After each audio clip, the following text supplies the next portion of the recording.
Hello दोस्तों, आप सभी का आर के स्टडी में स्वागत है।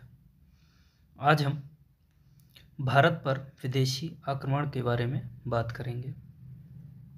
शुरू करते हैं आज का सेशन। सर्वप्रथम ईरानी आक्रमण, जो कि हकमनी वंश के द्वारा किया गया था।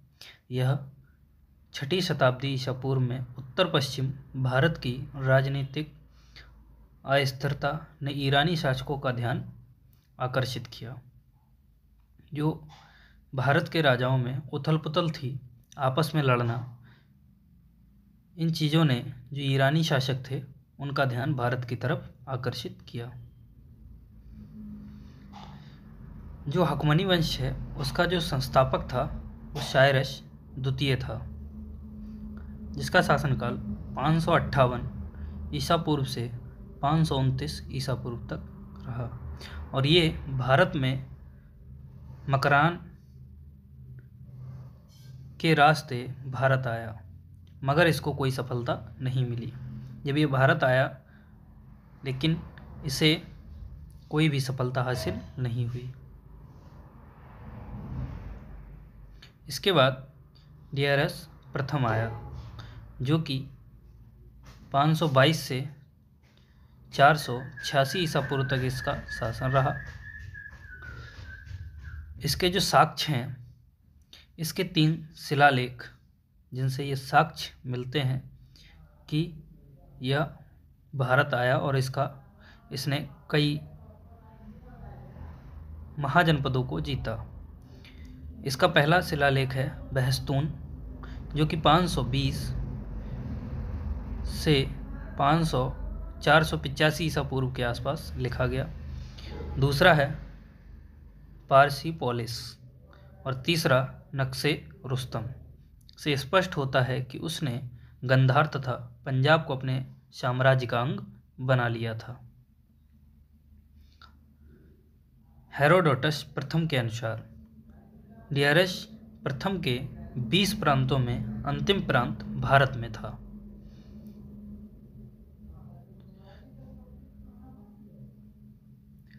भारतीय प्रदेशों पर ईरानी आधिपत्य डियरस थर्ड के समय तक चलता रहा।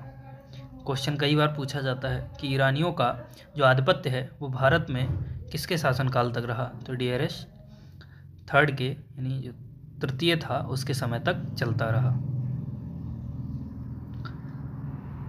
एरियन ने माना है कि डियरस तृतीय ने 330 ईसा पूर्व में सिकंदर महान के साथ अर्बेला के युद्ध में भारतीय सेना का प्रयोग किया था।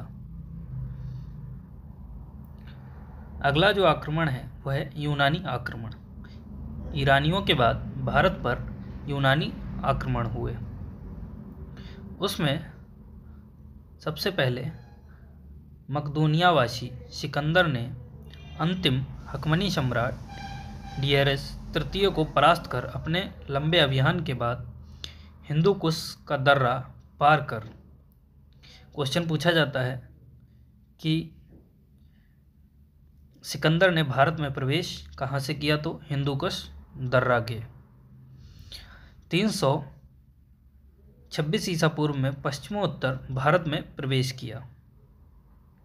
उसके तक्षशिला पहुँचते ही वहाँ के शासक आम्बी ने निकया में आत्मसमर्पण कर दिया।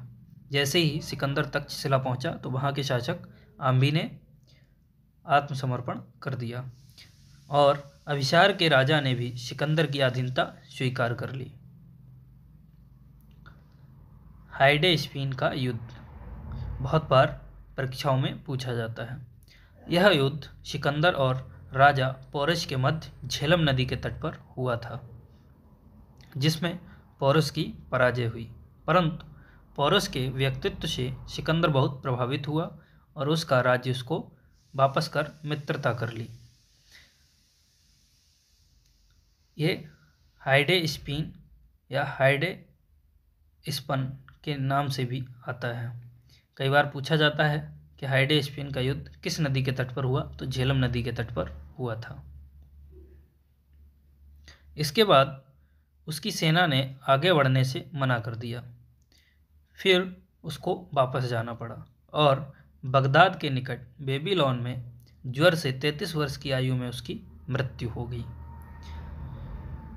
जब पौरुष्य के साथ में हाइडेस्पेन का युद्ध हुआ झेलम नदी के तट पर, उसके बाद उसकी सेना ने आगे बढ़ने से मना कर दिया।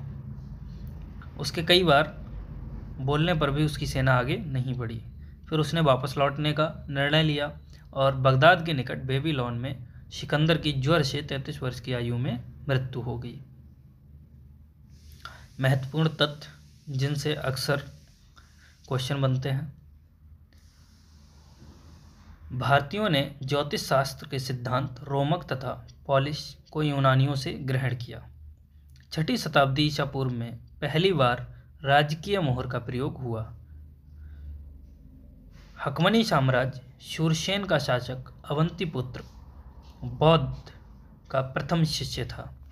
क्वेश्चन आता है कि बौद्ध का प्रथम शिष्य कौन था, तो अवंतीपुत्र बौद्ध का प्रथम शिष्य था। और राजकीय मोहर का पहली बार प्रयोग 6ठी शताब्दी ईसा पूर्व में किया गया था। और ज्योतिष शास्त्र के सिद्धांत हैं एक रोमक और पॉलिश को यूनानियों से हमारी संस्कृति में ग्रहण किया गया है। अगर वीडियो पसंद आया हो तो कृपया लाइक करें, शेयर करें और अगर हमारे चैनल पर नए हैं तो बेल आइकन को दबाना ना भूलें।